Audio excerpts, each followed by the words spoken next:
Twitter can be that way though. Like I like Twitter's interface to be the best. But I do not like Twitter. I don't know.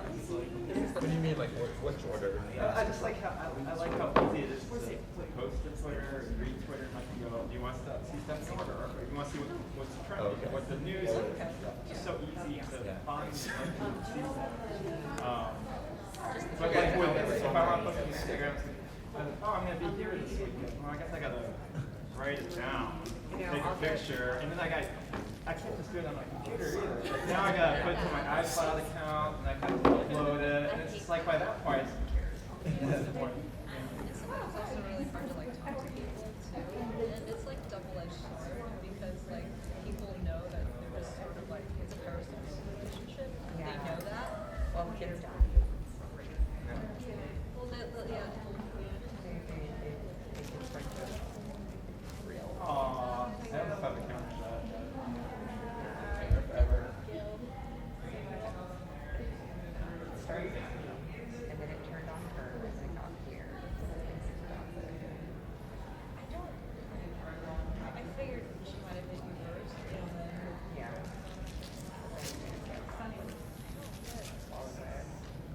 And Jill's like, still like trying to like use it pretty hard. She's like, thank you.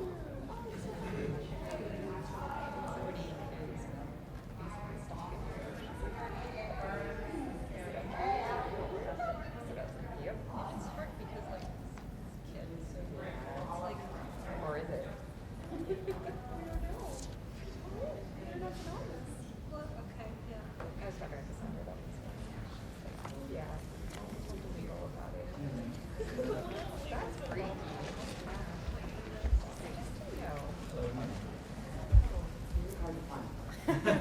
Hello. Nice to meet you. No, we are all set. Absolutely. Oh, that's up here. No, it's on the other side it's on the other side of the road. Okay, cool. You have to cross the Oh, bridge. really? Second. Okay, everybody. We are at 1 o'clock on the dot. Everyone's here. Well done. Yeah. Welcome to our Graphic Novels and Libraries Month panel, which is kicking off our month-long celebration of graphic novels and libraries. This is our logo right here. We are really excited about this showcase of graphic novels and comics and libraries. As I'm sure all of you know, librarians have been promoting and supporting comics and graphic novels for a long time, and we're delighted to be able to shine a spotlight on the amazing work that they do.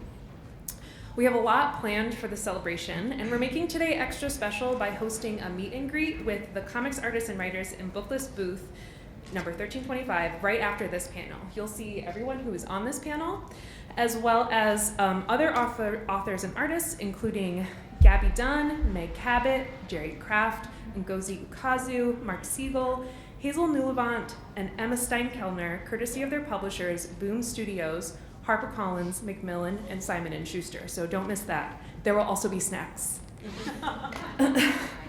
You'll also be able to pick up a copy of Booklist's Guide to Graphic Novels and Libraries, which is a supplement that we've produced that's mailing with our July issue that's full of professional development tips from librarians actively working in the field, plus 2 original comics.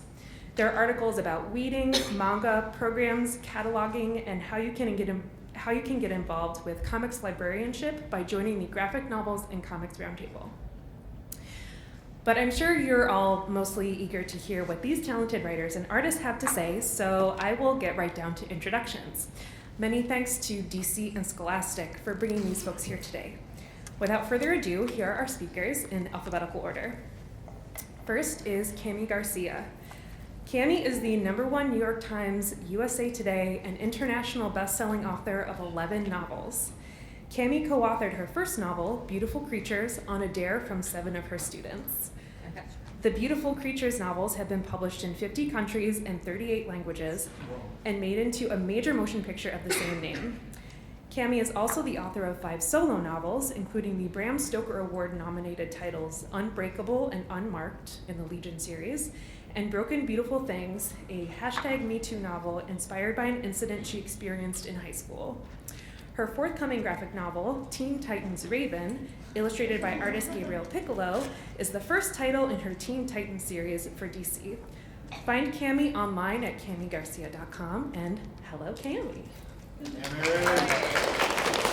didn't write that. Next up, we have Maihack. Maihack is the creator of the Cleopatra in Space series. Book 1, Target Practice, won a Florida Book Award and was a YALSA quick pick for reluctant young adult readers. The penultimate book in the series, Fallen Empires, is available now. Mike lives with his wife, 2 sons, and Siamese cat in Land O'Lakes, Florida. Visit him online at MikeMaihack.com and follow him on Twitter at MikeMaihack. Say hello to Mike. Next up, we have Kirk Scroggs. Kirk is an author-illustrator best known for the Snoop Troop books, It Came From Beneath the Playground, and Attack of the Ninja Potato Clones, as well as the series Tales of a Sixth Grade Muppet and Wiley and Grandpa's Creature Features. His forthcoming book, The Secret Spiral of Swamp Kid, published by DC, is a mashup of Diary of a Wimpy Kid and Swamp Thing, and it will be out in October. His website is kirkscroggs.com. Hi, Kirk. Next, we have Raina Telgemeier, if you've heard of her. Raina Telgemeier is the #1 New York Times bestselling, multiple Eisner Award-winning creator of Smile and Sisters, which are both graphic memoirs based on her childhood. She is also the author of Drama and Ghosts. Her latest book, Guts, is a return to graphic memoir and will be available on September 17th. Write that number down. Raina lives in the San Francisco Bay Area.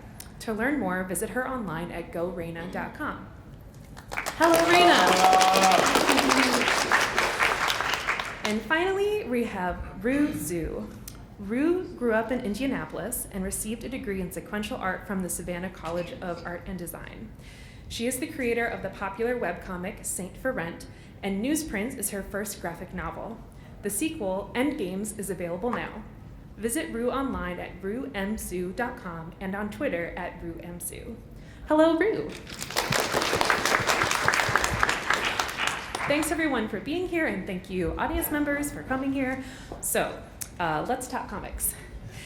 I'm gonna start with a pretty easy question. I'm sure you all have like a good answer to this, and it'll give us a sense of like where you're coming from. So the first thing I really want to know from all of you is, what was your entry point to comics? And you can start with whoever wants to go first. Oh, should we just go down the line? Yeah. Hello. My entry point to comics was actually, I tell a story a lot, so this is an easy one. When I was 5 years old, my mom, I don't know what I was doing, but I was probably being super annoying at 5 years old. And she threw down a whole bunch of like crayons and paper and the newspaper comics. You guys remember newspapers? Yeah, they were around when I was 5 years old. And I would sit there and I would just draw like Garfield and Calvin and Hobbes and Farsight. I would just like recopy the comics. And then I kind of decided at about 5 years old, that's what I wanted to do for a living, is just make comics. So that was my entry point. I discovered the same comics. I was a little older. I was like 8 or 9. And it wasn't as a means of getting me off my parents' back. It was just like my parents read the paper, and I was like, oh, the paper, that's pretty boring. That's just news. And I'm like, ooh, there's a section with pictures in it. Cool. So yeah, I grew up reading the funnies, Calvin and Hobbes, For Better, For Worse, Farside, Foxtrot, yeah. Luann, one of my favorites. And then I started making my own shortly thereafter, and I just never stopped. So I also read those comics too as a child, but I also read a lot of manga growing up as well, like Sailor Moon and everything by Rumiko Takahashi. And when I was making comics, I'd say about 13 when I started making my own fan comics for Yu-Gi-Oh! When I was, and that was the first time I started uploading them for people to read. And that took about 5 years to finish that comic, which ended up being like 76 pages. And then I just kept on publishing original comics this time online, and here I am. For me, it was Mad Magazine, totally. Like, I was obsessed with you know those little cartoons that are like in the margins by Sergio Aragones, who's still writing for Mad Magazine. Like I've been ripping him off for like 20 years. Like I love to hide little details.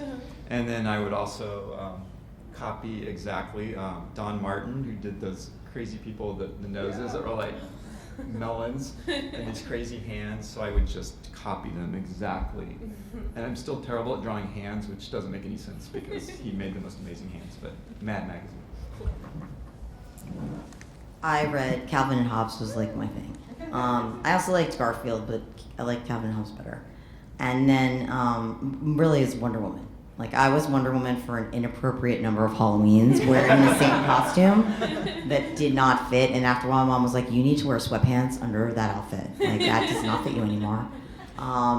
And I always loved Batman. I liked Superman. Like he's really handsome, but he was like a little too good for me. Like well behaved. And Wonder Woman was really good too, but I felt like she might secretly have a dark side. So like I really want to be Wonder Woman, and one time I saw Linda Carter from afar, who as a child I believed really was Wonder Woman. Like they made the comics and then like Wonder Woman came out and there she was. So, but I still really do believe she's kind of like, she's my Wonder Woman. I like the new Wonder Woman, but, so I always loved DC and Margaret writes for Marvel, which is funny because we pretend to have like a feud because people like that, but and my kids love comics. My daughter's dyslexic. My husband's dyslexic. He grew up, he only read graphic novels and listens to audiobooks. And I was a teacher for 17 years, so I've taught a lot of graphic novels and I've given them to a lot of kids. Given some of your books to kids. One of the things that I think is really unique about this group of people right here is we have a really wide range of experience. So a lot of people have been doing this for a really long time. Cami, you just wrote your first graphic novel script. And I'm curious about what it's been like for you making your way into this industry. Like, what was your first experience getting published and being like an actual published author on a graphic novel or illustrator on a graphic novel? Yeah. I had my first graphic novel published in 2006. It was the first in the Babysitter's Club graphic novel series, the adaptations by Anna and Martin, and that was when graphics was just getting started. And prior to that, I had been making mini comics, and so I was self-publishing them. I was Xeroxing my short stories and then selling them at small press comic conventions.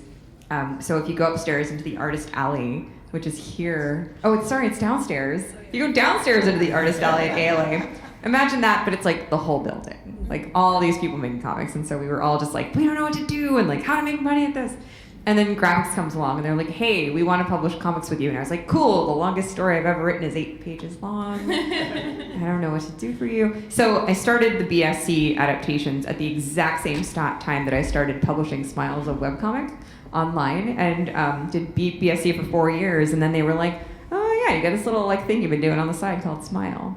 So everybody just kind of shrugged their shoulders and said, well, we'll see. So things probably have changed a little bit since then. Probably. But it was cool to be there at the start of that part of this story. Who wants to go next? Anybody? Go ahead.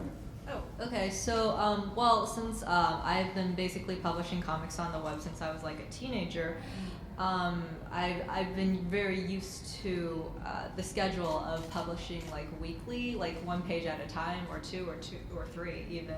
So being published by Scholastic and having to do a 204-page novel and deliver it like all at once. Well, technically in segments. There's there's thumbnail manuscripts and then pencils, and you go over it again with ink and then one more time with color. Yeah, it's a process basically, but to do that with 204 pages at a time was quite a feat, and I feel like I've learned a lot and grown a lot as an artist from that. Yeah. Cool. Oh, I guess I'll check it. Yeah, go ahead. Similar to me too. It's like, we don't. You go from. I did the same thing where Cleopatra in Space. Actually, the early iteration of it was a webcomic, and I would put it up just 1 page a week. That's all I could do was just 1 page a week. I worked at a university just doing graphic design. And I would actually work on Cleopatra in space at the university. And I got caught one time, and then they called me on it, and then I kept doing it, and I realized they just weren't going to fire me, and I was invincible. And I still to this day don't know why I left that job, because I was pretty much getting paid to do exactly what I'm doing now. But yeah, it was a different to kind of just go from just making one page at a time, sort of get this immediate feedback on it. So as you're working on the comic, you're like, oh, okay, people are like digging this, they're digging this, and you kind of knew where to go. And then suddenly, again, you're doing like a 200-page book, and really the only person that knows what's happening is your editor and maybe like your immediate family, and then it comes out a year after you've actually put it out, and you're like, I hope people like this because I don't have any options now. I left my awesome job. So that was, I think, the biggest hurdle to get around, is just kind of navigating that world. And I remember asking Raina a lot at the time, like, I don't know what to do. I don't know how to, these are different people, and the direct market's so different than, sort of the publishing world. So, but yeah, me and Ruth got similar experiences. I'm done. I also started in 2006 with Wiley and Grandpa, and I've always done heavily illustrated stuff, but not quite graphic novel. But with each series, I've tried to put more and more illustrations because writing text is very hard for me. Don't know how you do it.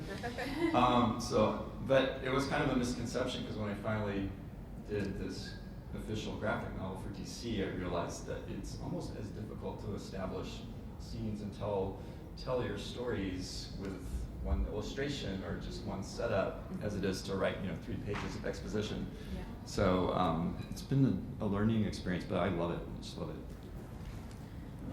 Well, I feel like my end's really easy because I don't have to do any of the drawing. I read graphic novels. I was much more excited about the Beautiful Creatures graphic novel than like the movie or any of that, and I was actually involved in the graphic novel, so I was like super excited. And my friend Danielle Page she was pitching Mira. DC had approached her. My agent was like, I don't write as fast, you're not done your work. Your book is not turned in. And I was like, no, it's totally fine. I'm not gonna do anything. And I wrote all these pitches instead of writing my book. And because that's way easier and more fun, because writing my book was like, the whole Me Too thing was really, I hope it helps someone, because that was like a poor idea for me. But I was like, I gotta go back to doing something fun. And so I wrote these pitches, and I went to art school, but I was like mixed media, I can't draw at all. So this was like, I was like, it would be like I'm an artist, but not. So I was so excited to work with an artist, and I read everything I could, because obviously I know, because I've written screenplays and teleplays and script doctored, the less words you have, the harder it is. So I was like, this is not gonna be easy. So I got I had already read a bunch, but I got my big stack to read, and I got all the books about how to write a graphic novel, find. Who wrote those books? Brian Michael Bendis wrote one, and Eisner. I read those. Those were very complicated because I think they were definitely written a lot for artists. So I was like, I don't know what any of these words mean. So I was looking things up online, and I was like, I don't know what that is. The gutter is probably not what I'm thinking about. So I'm doing all this stuff, and then DC, they had a big list of what you could pick from, and not that many had been claimed. And there was a lot that I was I liked.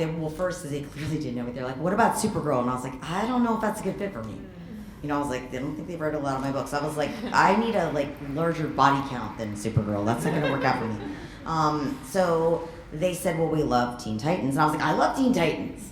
And I said, I don't want to do Cyborg because I gave you 10 people who could do that one. I was like, but I could totally do the other ones, and definitely Raven for sure. She's kind of my alter ego. My daughter was her for several Comic-Cons. So they were write a pitch, and I wrote a pitch that had a table of contents, because I also didn't know how to write a pitch. And Danielle was like, well, I just kind of pitched in the room, and I was like, well, that's not what they said to do. So and I was a series, so I had little sections, and I was a teacher for 17 years. It had, page numbers and sections. And they were like, this sounds good. And then the coolest part for me was that they were like, well, you need an artist. I was like, definitely. And they gave me all these really cool people. I named someone who's really awesome, apparently also had passed away. And they were like, and you couldn't have that guy anyways. And so I was like, they gave me people and I was like, this does not feel, like I was like, I really want this to be accessible. I want her to feel like a real person. These are not the right people. These people are awesome, but they're not the right person for this. And I had seen Gabriel's work online and like Instagram and I was like, I want something else like this. And they were like, well, no one does that except for that guy. And I was like, okay. And I was like, well, they're not going to have him because he's never done a comic book. And it's like DC Comics. And by the way, I have never done a graphic novel either. So they're clearly would probably like someone who knows what they're doing this. And they were like, well, maybe we'll just get him and get you a layout artist. And I didn't even know what that meant. I was like, awesome, it sounds great. And they were just like, it'll be a little more work on your part. I was like, it's fine. But like the coolest thing for me is I don't like to draft at all. It's like horrific experience. That's why I like to write with Margie because she does half the work. When I write by myself, it's very lean. It's all skeletal. It's all character, dialogue, and like the major beats, which is basically what writing graphic novels is. And then Gabriel like fills in all the gaps and sends it back, and I was like a genius. So it's awesome. So I was like, this is so fun. And my agent was like, are you never gonna write another like book? I was like, these books. She's like, well, the ones that don't have pictures. I was like, I can't promise that. So because it's really fun and like I said, I started out writing with somebody else. I like working with another person. It's very lonely, like writing novels by yourself that probably suck until like you're willing to show them to someone. We're so glad to have you on the dark side, Cammy. I'm just saying, like, it's so fun to have like a person. Like, I mean, for you, it's probably not as fun because you have to do all the work. But like for me, I just do half the work and then it comes back and I'm like, oh yeah, this is totally what I had planned. But he's coming to he stayed with me once. He went to New York Comic Con. He stayed with me and my family, or my child made him do private drawing lessons. But he's coming and he's gonna go on tour and it's his first book and he could be my child, like without me being Lucy at all, like for real. He's like very young and he's so excited. And he's like wants to see it in the store. So I'm like really excited for him because I feel like that's the coolest thing ever. Yeah, that's awesome. Can you imagine like doing fan art for DC and then they like write you and they're like, hey, you want to do a graphic novel? Yeah, that's wild. I know. That's totally wild. So I'm super excited for him. So all of these process sorts of conversations make me think about craft, and I'm really curious about how working in a primarily visual medium, even you when you're like thinking about somebody else drawing what you're writing, how that affects your writing process. I mean, I imagine that some people, like maybe people who are writing and drawing their own works, will just start with the pictures, but is that actually true? That's not true. You're shaking your head. Well, I think it is for. Well, I guess I started talking there. Yeah. I think it's honestly from having a lot of conversations. I think it's true for a lot of comic artists, creators. Doing kind of both the writing and the drawing, because we kind of think, visually. But for me, because I am already thinking visually, it's easy for me to like write my scripts.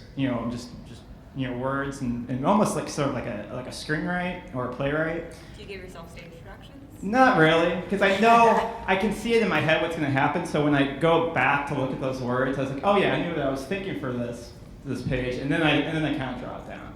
And I like to have the whole script written. Like I do it's caught to the point, and it didn't happen like this way until I had an editor. Sorry, because I didn't want to start drawing the whole book because it's really lengthy and it's hard, and honestly, I don't like drawing that much. I just do it because I don't know how else to tell my stories. I I like drawing, but not as much as I just like telling stories. So the point is, I needed to kind of explain what I was doing before I did all this work and make sure that it wasn't horrible, or this doesn't make any sense at all. And so I started writing my scripts out for her. And now I'm working on the 6th book. My script was just so detailed because I'm like thinking I'm only writing for her at this point. So I'll set up a scene and I'm actually going into the source to find the right words to really capture what I want this scene to look like. It doesn't matter. But I've gotten to that point where I'm doing it. So when I go to draw it, I have this sort of nice, really verbiage that I can create the entire book for. So it's kind of changed for me. It used to be where I just kind of draw and make it up as I sort of went along, just hope it all works out. I'd even like put my word balloons in and then put my type and just I hope it fits. I hope these words fit in what I've drawn. And I think the more books you do, you start get better at what you're doing. And so now I actually make sure I have everything in place beforehand. So, but yeah, most people I think draw. You draw, don't you? Most people just draw ahead. Yeah. Tell me about it. Yeah. My entire process is visual. I cannot separate words from pictures. The way that I see it in my head, it is already a comics page. And so my goal when I'm writing is to put as little on the page as possible. Did that stop working? Cool. Yes. I'll just yell. How about that? Okay. Okay. My goal is to put as little onto the page as possible, and my editor can still see what it says and what it looks like. So I sketch out the whole page, I put in some panels, I put in a stick figure and a word balloon. Sometimes there's an arrow to be like, that's Raina and that's Amara. But I mean, my scripts are like an exercise in efficiency, and I do not spend much time on them. And to your question about Are the words going to fit? I put the words down first, then I draw the Now I pencil do around that. them. And that works quite well. So, I mean, but you're right that like less is more. So how much can you say with just a few words, and how much can the pictures do the talking? So my scripts are legible at any stage, and I give her a package of thumbnails, that's what they're called, to edit. And then if I need to revise, I just redraw them, and they don't take very long. And yeah. it's a comic right at the beginning. I end up switching my process a lot. Otherwise, I get bored of myself. But for the NewsPrints series, it was like really detailed outline, and then some level of scripting, and then just thumbnail manuscripts. And for my webcomic, that's the one I experiment on the most with everything, including the process. So for the recent pages of that one, I detail out just the outline for a scene, and then I thumbnail that, and then I just go on with the rest of it, and then next scene, repeat the process. Because I started with webcomics, I'm used to be able to like finish things like quickly, one scene at a time. So the process does change if you want to have efficiency versus whatever makes you feel better.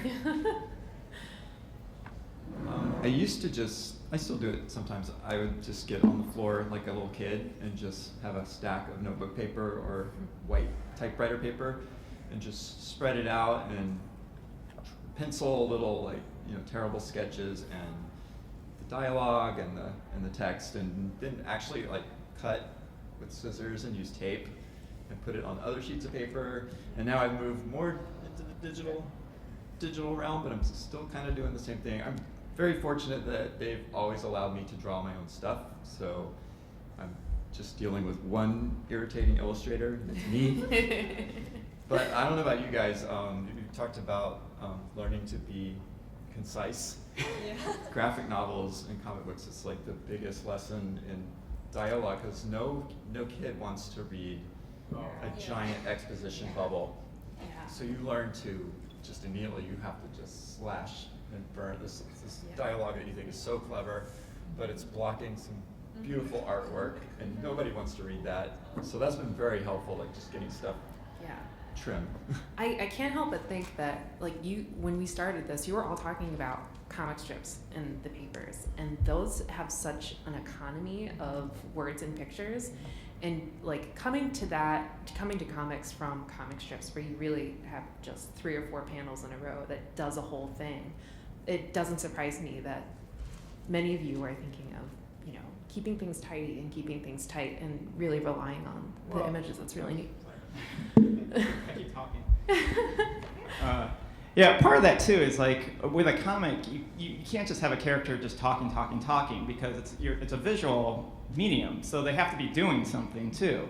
So if I have a large chunk of dialogue, I have something very important for to say, I look at the scene and I go, well, they can't just sit in a room and say this. They can't just stand next to each other and have this just talking back and forth. That'd be very boring.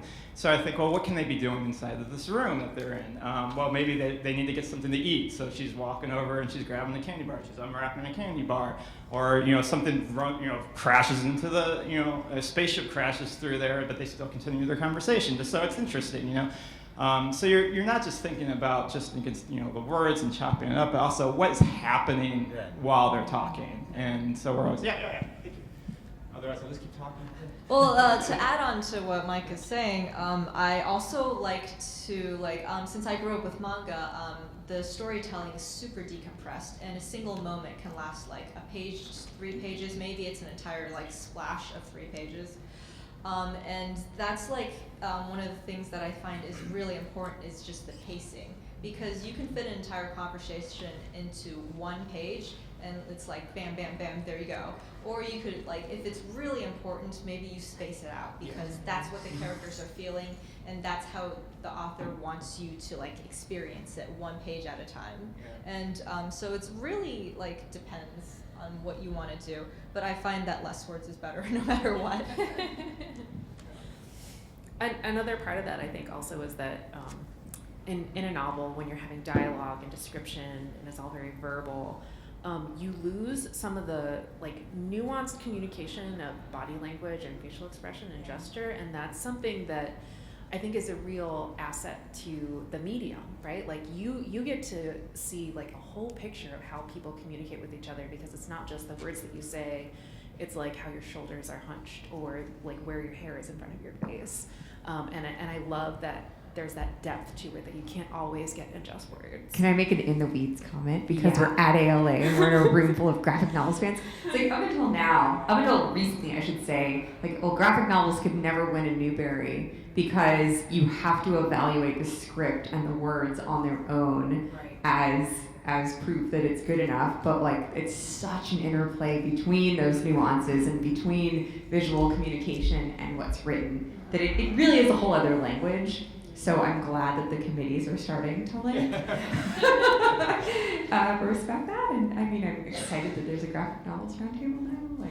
Yay, progress. Yeah, no, mine's really different because obviously I don't do the drawing. So mine's more steps too. So pacing was not a problem. I don't think I've had any pages ever changed. My books, especially solo, are super pacey, and something is always happening. When I write, I wear giant noise-canceling headphones. I see the whole thing in my head. It plays out like a movie. The people are talking, and I write down what they're doing. But the difference is when you have an illustrator, you're my script is really a conversation with Gabriel, because I'm now doing an adult thing for DC, and it's very different. I know. I write stuff, and Michelle's like, what is this? I'm like, that's what Gabriel calls a choker. That's what he calls in Brazil.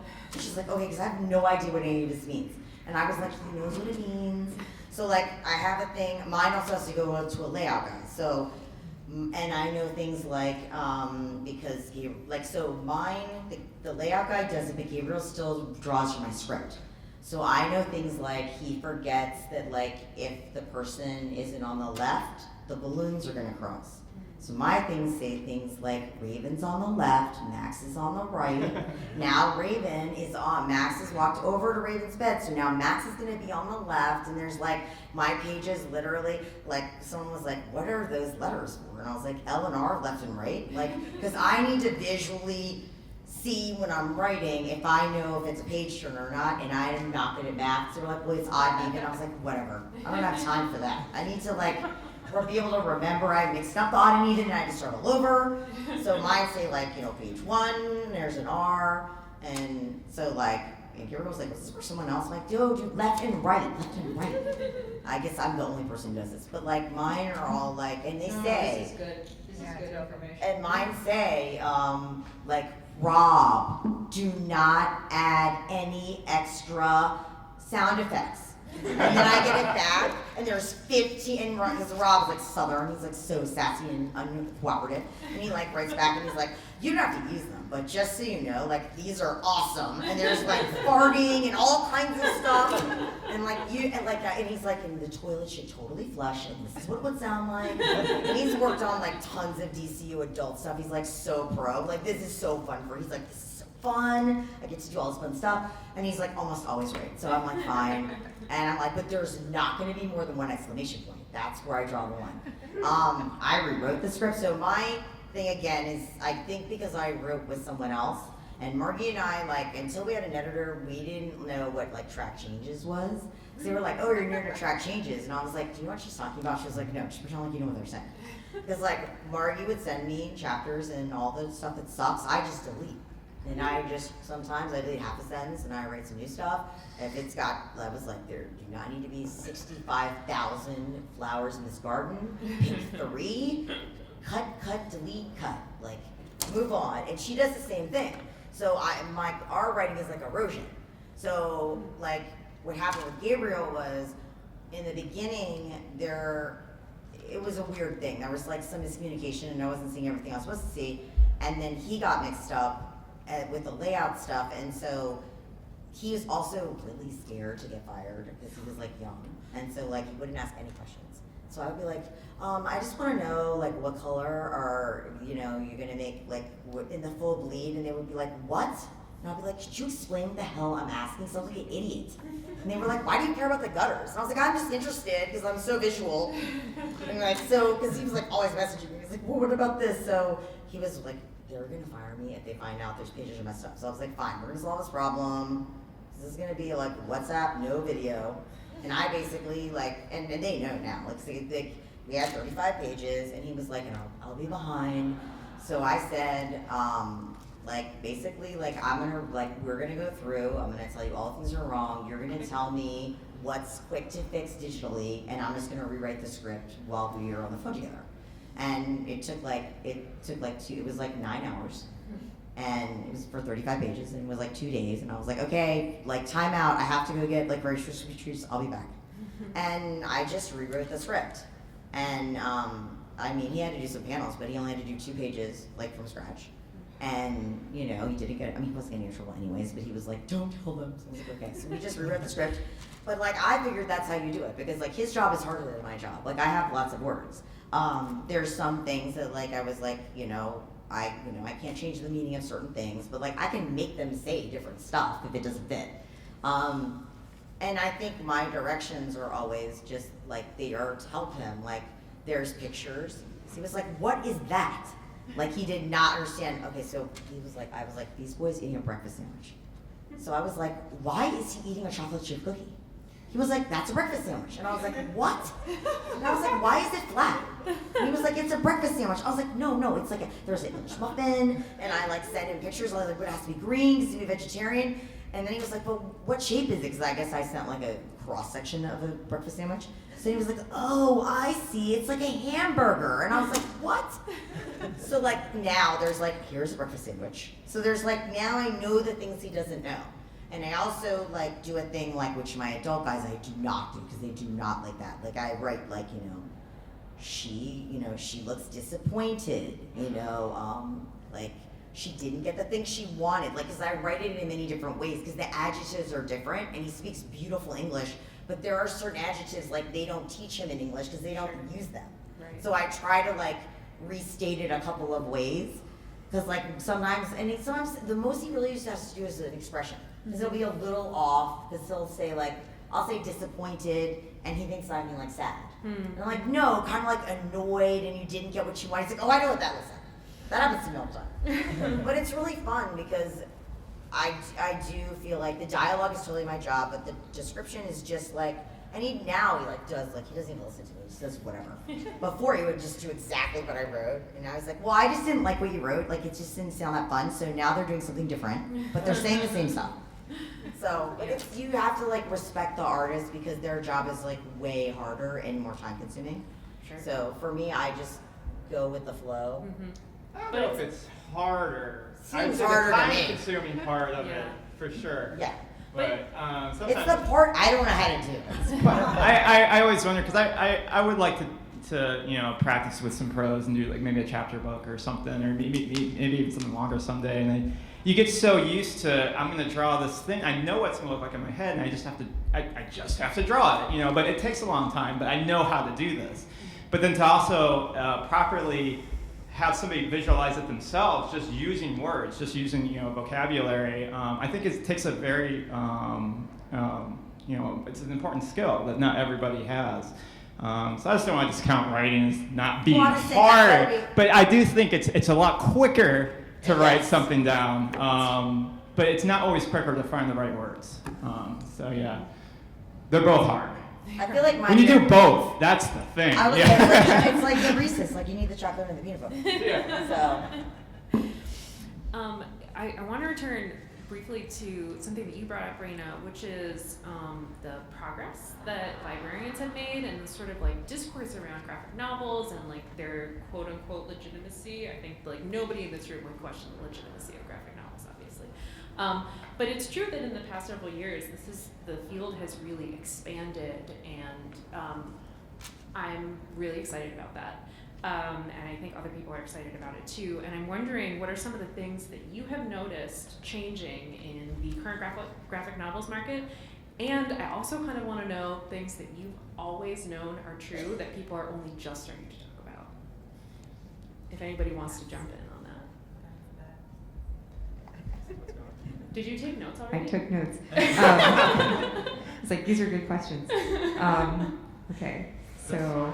But now I'm like, wait, I have to read the question again. She just said it. No, I know, and now I'm like looking through my notes, and then I forgot. My notes say kids like comics, not just superheroes. So, like, surprise! But, I mean, I think one of the like, a lot has changed, and we've made a ton of progress, and yay, we're all sort of on the same page now. Comics are great, we're recommending comics to kids.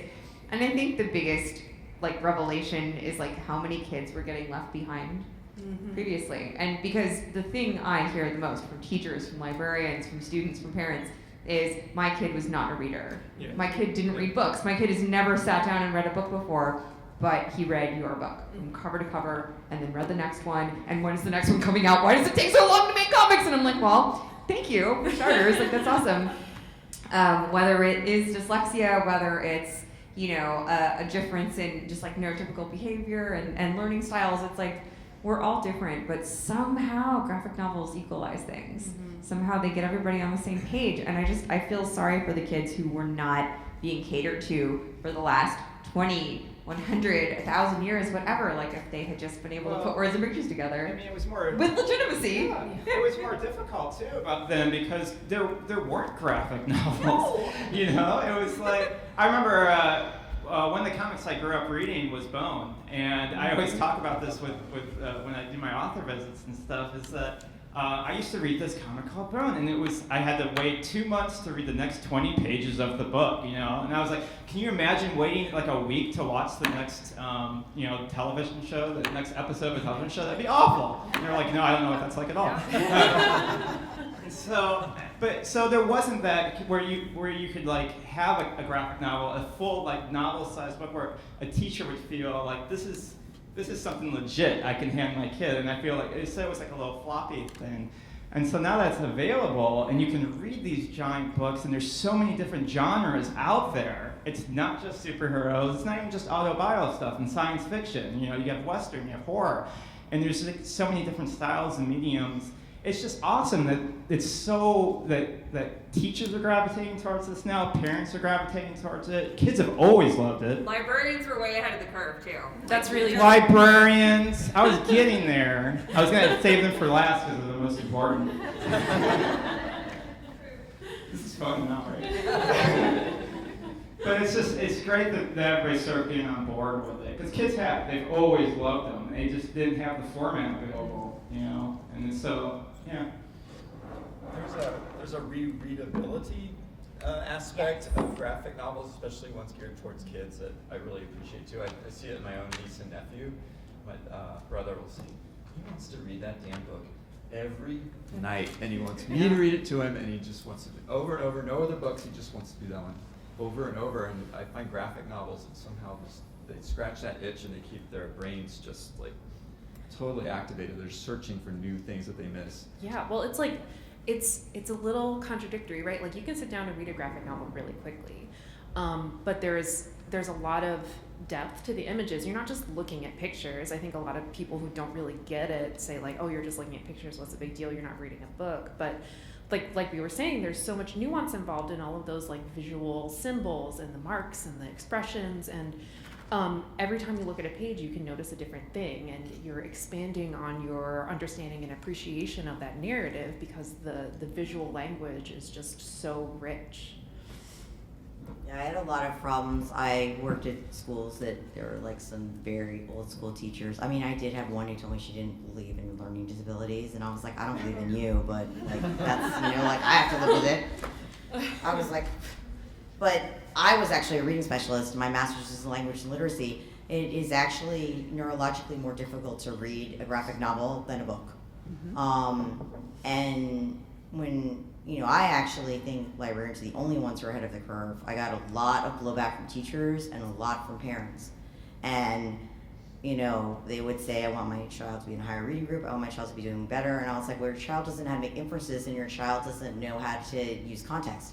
But if your child was allowed to read up and your child had to fill in the blanks between the panels, they would learn how to make inferences in a fun way. And because they don't want to sit and do like test practice to do it. And so I was like, so what you want is the answer you want, but the answer you want is not supported by actual academic studies. Academic studies show that, you know, you scaffold the process for a child, which is what graphic novels do naturally. And, you know, like my daughter can read, I mean, I've taught, I mean, they have Shakespeare now, you know, my boys, I mean, if stuff was like 6th grade, they're not in love. I have to explain to them, like, why are they killing themselves? What is wrong with these people? So like, I got like Shakespeare graphic novel, and we read Romeo and Juliet as a graphic novel, and they were like, this is kind of cool, there's a lot of fighting. And then we read the play, and they like bought into it, and there's like a way, there is a support system that is automatically integrated, and also the rereadability. It's this, but and the other argument I make is it's the same reason why we value reading picture books to children. Yeah. We're reading harder words. They're able to use the pictures to help. It's the same thing, except for we're letting them do it alone, which is more valuable. You know, at that age, they need to learn how to read by themselves. And I'm just so excited because like there's like something for, like you said, for everyone now. There's horror, there's like, well, if you want, I just got drama for my daughter because now she decides she's into drama. But it's like no matter what they're into, there's a book for it. There's a graphic novel, and you can give it to them. And I just think it's amazing because they're reading like really leapfrogs fast when they start reading graphic novels. Yeah. Yeah, one of the things that I grew up with is manga, as I said, which are Japanese comics. And in Asia, comics are pretty ubiquitous. Like you'll see, you know, kids reading them, and you'll see like adults just like flipping through like the latest like Naruto, or well, Naruto's over, but like Boruto, that's the sequel series. But yeah, they're just like flipping, like, you know, on their phone, flipping through the latest update, or they're like reading these phone book size like books that are just like newsprint, but like it's just comics. I remember talking to someone who went to Japan, and he was just shocked that people were just like, you know, once they were done, they just threw, like maybe they just like threw away the comic, and he was like, there's just stacks of these by the trash, like on the street. So I tried to pick them up and save them because, you know, they're comics, and every one of them is like full of artwork, but like comics is just so ubiquitous and just like everywhere in places like Japan that it's like, it's just a part of their lives. And I'm beginning to see more of that here in the US, especially with graphic novels. And I'm really happy to see that because it's like such a like, graphic novels are great and comics are great because you as the creator get to share this story, and it's like, this is how I'm pacing it, this is what it looks like. But the reader has to meet you halfway and be like, well, you know, this is how fast I'm reading it. This is when I'm going to stop reading it. This is when I'm going to pick it up again. So there's a lot of control in like not only like creating it, but in also reading it. Like, you know, with movies and TV, like if you stop it, if you pause it, it's sort of like, you know, there's that jarring like disconnect there. But with a book, you know, especially with a graphic novel, you pick up where you left off on the page, and it's like, oh yeah, that's where I was, and then you just keep going. Yeah. And yeah, I really like that. Yeah. So this is a panel about graphic novels in libraries, and I would be remiss not to bring up libraries in a question. So I was wondering whether you could all talk about sorry, I lost my place on my page. Oh yeah, sorry. Can you all speak to ways libraries have helped you as readers, writers, and or artists specifically? I'll start. Well, yeah. When I was little, like I moved to the U.S. from China, so my English wasn't great. But in third grade, it really, it got exponentially better because my teacher recommended I read the Harry Potter series. So I went to the school library, and I just picked it up. And then, I just became a voracious reader at that point, to a point where my principal was like, hey, this kid comes to the school library like 2 or 3 times a week to like just pick up new books and finish them. And like it was on the school announcements, and I was there like, hi. So yeah, like, and then I scored like perfect scores on English and on the SATs after that. So I'm just like, if it hadn't been for like just libraries, I would not be here doing what I'm doing here today. So I'm extremely thankful. And the library reading programs over the summer were like some of the most fun like I've had as a kid. And I've always really appreciated that. Well, I had a librarian, I guess it was third grade, who introduced me to Where the Sidewalk Ends by Shel Silverstein, and that just like made me like an avid reader, and I realized that my doodles, he was just doodling on the page, and it was incredible. It was so powerful yet silly. It was a lot of powerful messages hidden in the silliness. And then I read The Giving Tree, which destroyed me. It changes you depending on how old you are when you read it. Yep. Yeah. Oh, it's always sad at every stage. But yeah, I don't know if I would have been such a crazy avid reader if it hadn't been for that librarian, Miss Deutsch. Miss Deutsch. So. I'll talk a little bit about like a more adult experience, which is that, I grew up, I started my career going to comic conventions, and then I went to a couple of library conventions like this, and it was always talking with adults, and I'd see kids like walking past my table and going, oh, hey, Daddy, that's the smart, and like they'd be like dragged past my table to like go see the Game of Thrones panel or something, and I was just like, I don't really know like what I'm doing here, I don't know where to find my audience. So then, like about 10 years ago, libraries started hosting comic conventions, like the Library Con. Now that's a whole thing. So now like libraries all over the country will have like a day where it's free for the kids to come, and like they gather local artists, or sometimes they bring in an out-of-town guest. And the whole point of it is just to make the kids have a good time. We're not expecting you to buy anything. We're just like, come, wear a costume, and like check out these like free, comic book stuff. And like there's free comic book day now, so sometimes librarians get in on that too. So this is where I have found just like the perfect mashup of energy and interest and readers and creators and just, I don't know. I just did one last weekend. It's called A2 CAF, and it's in Ann Arbor, Michigan, and this was its 10th year, and it's just like my favorite little show. It is so much fun, and it's fun to have it right before ALA. I sort of bring that like really excited energy with me every time I do this conference. So I'm really grateful that that's a thing that anyone can do, actually. Actually, I just wanted to add on to that. I was invited to one at Santa Clara in California. It was like so much fun because it was like anime cons but condensed to like a very much more relaxed atmosphere, because like libraries are just so much fun to be in. Yeah.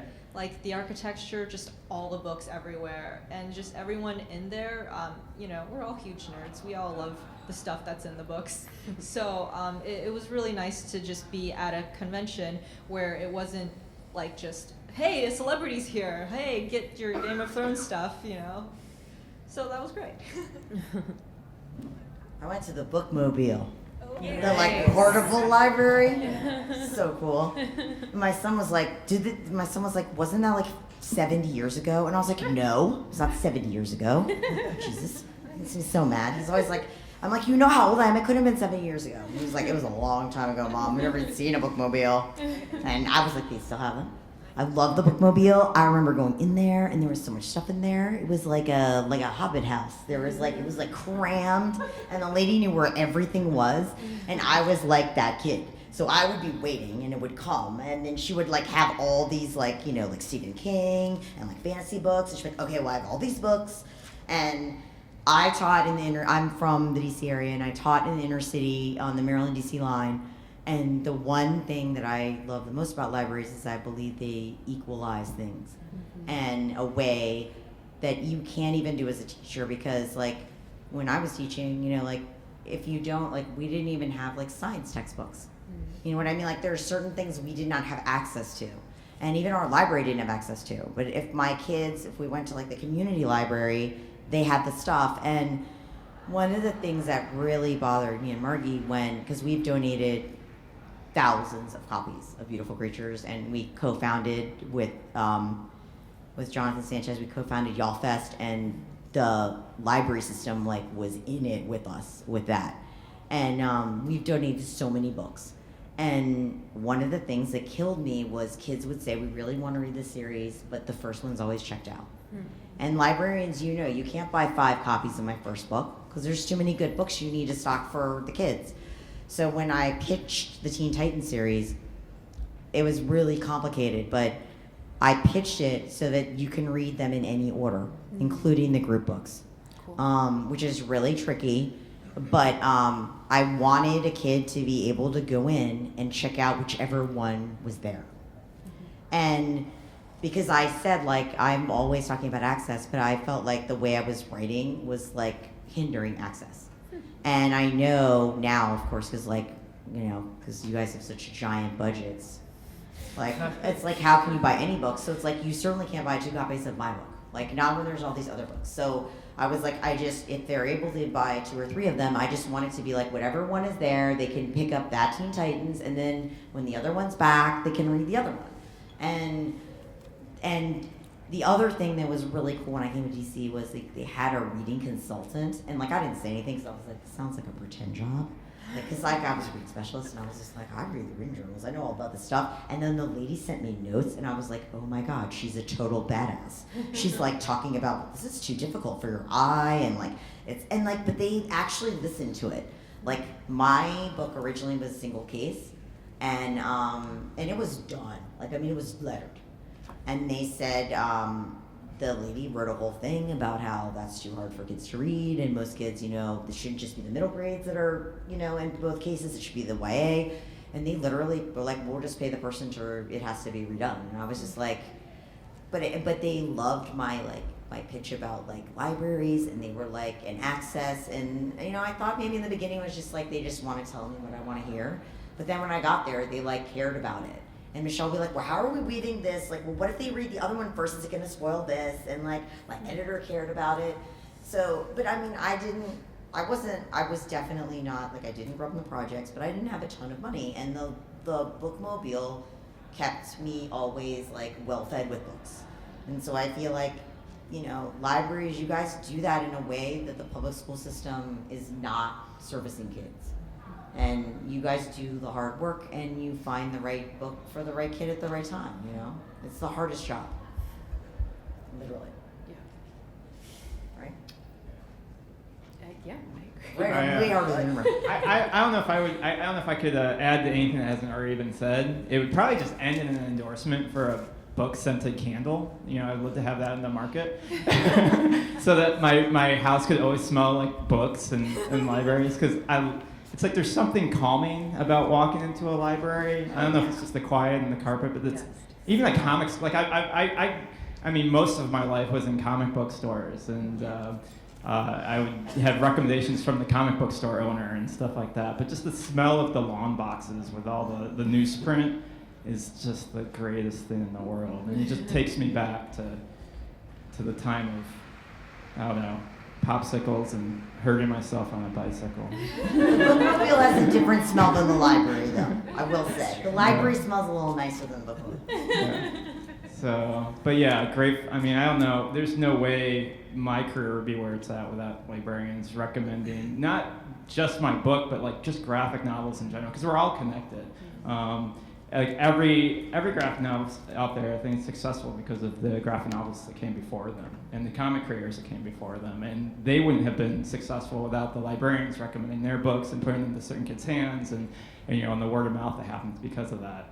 So I just feel completely indebted to librarians. It's like I want to do everything in my power to make sure your jobs are as great and awesome and continue to happen as possible. That's kind of why I think I keep trying to make good books. Yeah. This is super random, but I always say this at ALA and TLA. Like, there's a lot of YA authors. Like, we get a lot of our own books, but a lot of other people's books too.